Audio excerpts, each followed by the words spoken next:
Hi everybody and welcome to my channel. I am still doing a daily pose for Inktober, so this week I decided to take the pose I drew for day 12 and turn it into a proper drawing.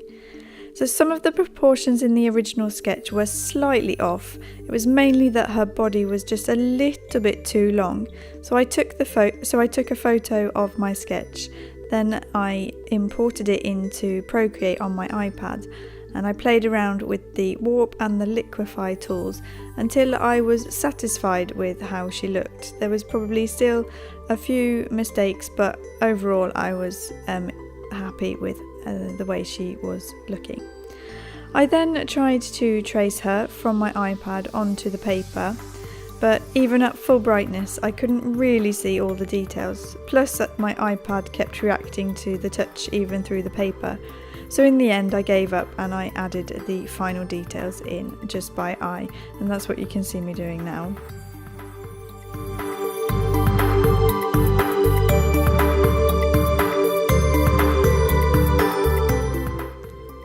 I was really umming and ahhing about whether to ink this piece or not before colouring, but just the more I do Inktober, the more I prefer the pieces before I add the line work much more than afterwards.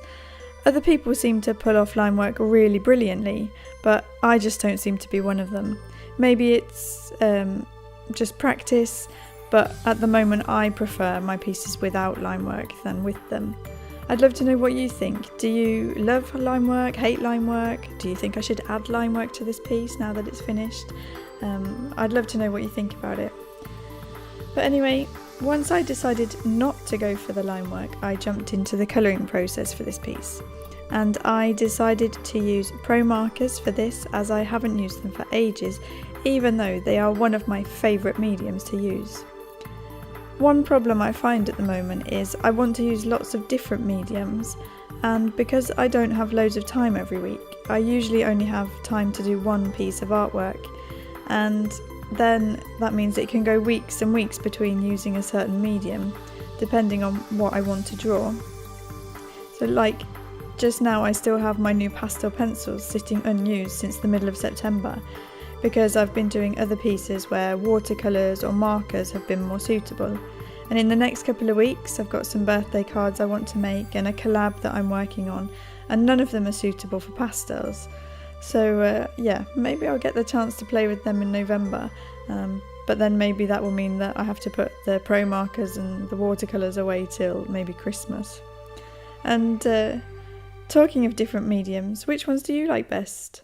What do you like to watch most on YouTube? I'd love to know. It would be great if you leave me a comment down below. I really love watching all sorts of art related videos on YouTube, but I think pastels and gouache are some of my favourite kinds of speed paints to watch. And that reminds me, I want to do more with gouache too. Oh, too many choices. Oh, I don't know how I'm ever gonna choose. Oh. So, as I already mentioned, this piece is being done with pro markers, and I am doing it on some Fontaine multimedia paper, which I think is around 115 GSM. I really like this paper. It lets the pro markers blend really well together, so that you don't get harsh lines between different colours, and that's something I really enjoy. So to start this piece I did the skin, and I really like to lay down like a purple undertone in the shadows when I do skin.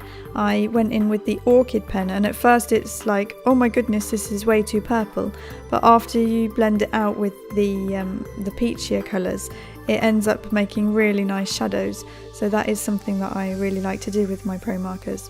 And I go in later and use purple, as you can see now, as the shadows for the dress as well. I don't know what it is about purple in the shadows, it just gives a really nice effect, I feel. Unfortunately I can't remember the names of all of the pro markers that I used. I put them away before I remembered that I should probably look at what they were all called. But yeah, orchid was the purple that I used for the shadows. I'm pretty sure I used a sun-kissed pink or a dusky rose for the skin. I can't remember what I used on the dress, some sort of tealy colour anyway.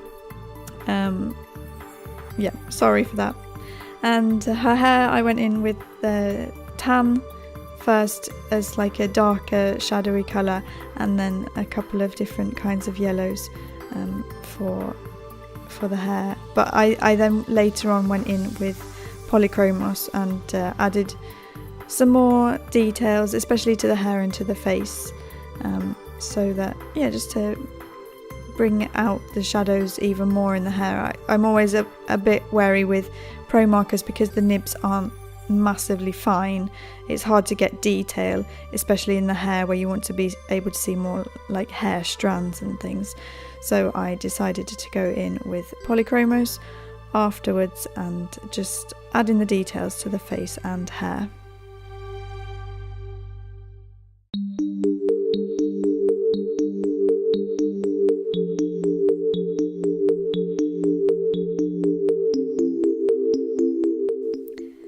Just to add the final details, I decided to go in with the Uniball Signo white gel pen and add a few spots to the mushrooms down on the ground.